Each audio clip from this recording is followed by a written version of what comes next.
glimpses, but we'd need to see it through again, really. But quite clearly, the race control incident section is going to be rather busy a bit later this afternoon. Yep, that last message telling us that the incident involving Sato and Trulli will be also looked at. So they've got two things to consider at the same time. Could be quite a while before they hand out punishments, and we've seen that affect the outcome of Grand Prix in the past. Well, at the front, Fisichella leading Button, Coulthard in third place. This is certainly Red Bull Racing's strongest race for quite a long time, and you have to say Coulthard looked really strong from the get-go on Friday morning. Fernando Alonso, though, fastest man on the track, 1 minute 32.7, first man to break through the 1 minute 33 barrier, and he is now right with Michael Schumacher. Yeah, and the speed he's got in a straight line, Alonso, is just extraordinary. So if he gets a sniff of Michael, we wondered quite why he looked so slow through 130R and the final chicane. Then we realised and understood why.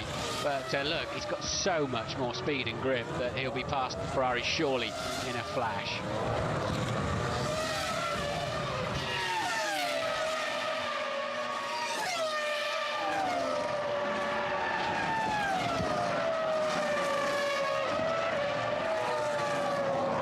Getting really close, isn't he? Certainly got a quicker car. He was right up behind Michael Schumacher, had that misunderstanding with the FIA where he had to drop back and let Klian through again. Lost about 5 or 6 seconds in the process. Now he's right back with Michael again through 130R.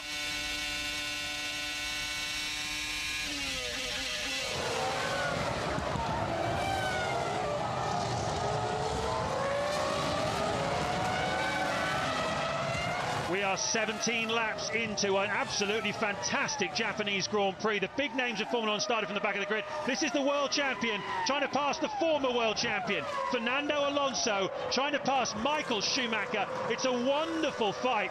And, well, Alonso was right with him a few laps ago. Then a misunderstanding between the FIA and the Renault team meant that Alonso had to go back, let Klian repass him. That lost him about 5 or 6 seconds. He's got through all of that phase. He's now right back on the tail of the ex-world champions Ferrari, and meanwhile right behind them the fastest man on the track is Kimi Raikkonen in the McLaren, who also started from the back of the grid. We've lost Juan Pablo Montoya to an accident. Fitzonia is out of the spin. Trulli has crashed out as well. It's been a highly eventful first 16 laps and there's a long way to go yet. Fernando Alonso is going to find himself in a do-or-be-done position shortly because Raikkonen has suddenly come alive. The only way Alonso is going to get Michael Schumacher around this track is follow him through the 190 mile an hour 130R corner and drill him up the inside into the final chicane. He's struggling to follow closely enough through the final part of Spoon, so he's already a bit down and he's not as close as he was last lap around, but Alonso will pick up the slipstream of the Ferrari. He's got to keep the throttle pedal nailed to the ground, and he's not close enough this time to have a look at Michael. Nowhere near, in fact. So Alonso really struggled in the Spoon corner that time. Michael went too deep into the chicane, though. Can Alonso punish him for that down into turn one? He just can't get the traction to get near enough to him. He'll close the gap as they head down there, but now he's in that turbulent air situation, and Michael Schumacher could play quite a pivotal role in who wins this Grand Prix today, and I don't think it's going to be Michael Schumacher either. Isn't this a race lover's heaven? The three best drivers in the world going toe-to-toe around one of its finest racetracks. Schumacher, Alonso, Raikkonen. It's only a battle for 5th place at the moment, but it could be absolutely pivotal to the outcome of this Grand Prix, with the other Renault of Giancarlo Fisichella leading this gang by 15 seconds. And Alonso really does want to find a way past Michael Schumacher. He's clearly got a faster car, as has Kimi Raikkonen, but we are approaching the first round of fuel stops for these guys. Probably sometime. We had a safety car, a couple of safety cars, so they would have extended the window probably by about 3 or 4 laps, 3 laps on the fuel probably, so into the 20s before the first fuel stop. This is lap 18, but it's not that far away. Certainly Alonso will want to pass Schumacher before then. He's got to stay. There's something flapping around. I don't know if it's a tyre or a piece of tape on the right rear tyre.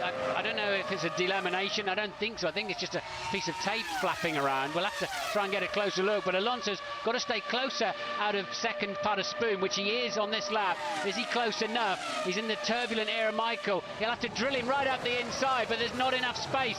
What is that flapping on the right? We think it's tape. I think it's tape rather than tyre. Yeah, they put tape tape over the cracks between the bodywork just for aerodynamic effect, and obviously they make it the same colour as the bodywork. In that case it'll be blue. Here comes Alonso down to turn one. Schumacher goes defensive. Alonso can't go around the outside there. This is a fantastic scrap here between the old champion and the new.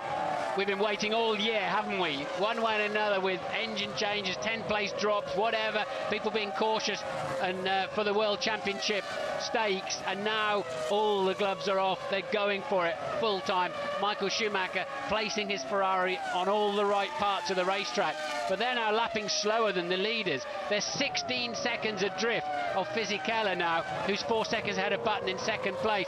Coulthard's going well, lapping at the same pace as the leaders in P3. The Red Bull is hooked up for the Grand Prix. Certainly Coulthard's strongest race for a very long time.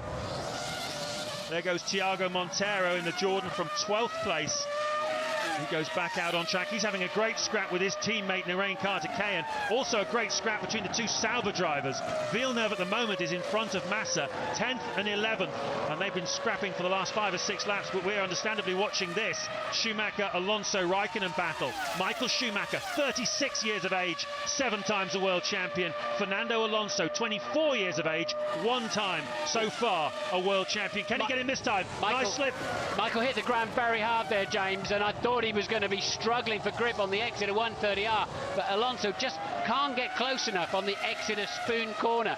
A mile earlier is where the damage is being done, and Michael knows exactly how to place his car down into the first corner. Still there in the late 1:minute 33s, and the leaders now buried in the 1:32s. They're 17 seconds adrift.